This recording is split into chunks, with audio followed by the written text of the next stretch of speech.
There is no doubt there is a discussion about race that needs to happen.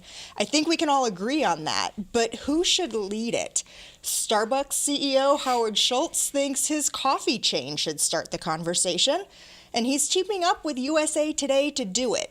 He's encouraging employees at more than 12,000 Starbucks locations worldwide to write "Race Together" on paper cups and to talk about racial issues with customers. And this Friday, USA Today will publish a special supplement that will show up in papers and in the chain's stores.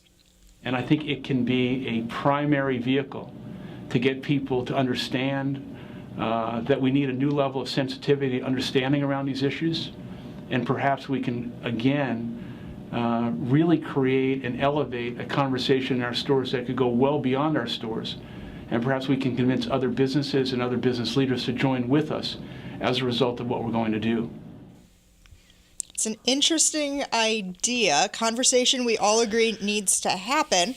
From the media standpoint, native advertising, you think?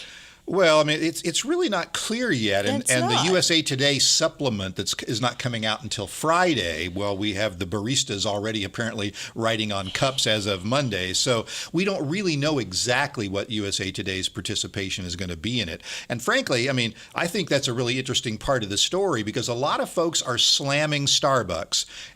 Whether you think they're a good corporate citizen or not, slamming them because, well, it's not realistic, or you don't treat your own employees particularly well, whatever. Well, let's look at the media. I mean, USA Today, I think as I remember from the latest statistics that the AS&E puts out every year, something like 18% of their leaders in their newsroom are African American or Hispanic. That's not exactly representative, and Starbucks getting bashed for that. Why is USA Today not getting bashed for it? I mean, I kind of think that all the attention going on Starbucks, we're putting too much on them and not enough on the media. Well, I would agree with that. I mean, we've talked about the media's role in these instances over and over again. And we've also talked about the fact that they haven't done a very good job, not only of hiring and retention within media, but also in the way in which they talk about and depict a lot of these things. I mean, we just got through talking about the OU thing and the fact that they played the video over and over again. But one of the things they aren't doing is they aren't putting those in the context and starting the discussion. So I will be interested in seeing whether or not this supplement is just basically a rehash of what's going on, or are they actually going to add something to the conversation?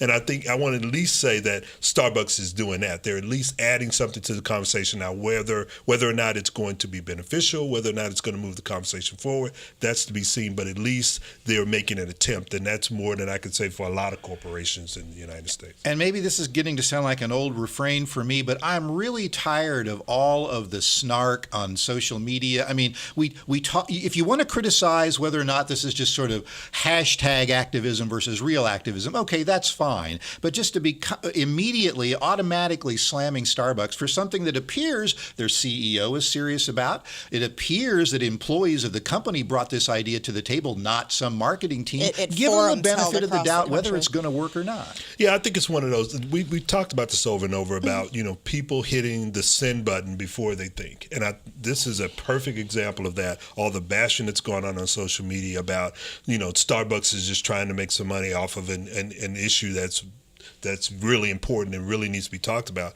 And that's what they're trying to do. They're trying to start a conversation about it, and they're getting slammed by some in social media. But I'm also seeing that there's some people saying, hey, at least Starbucks is trying to do that. I mean, they have their issues. They have issues in terms of hiring. They have issues in terms of where they place their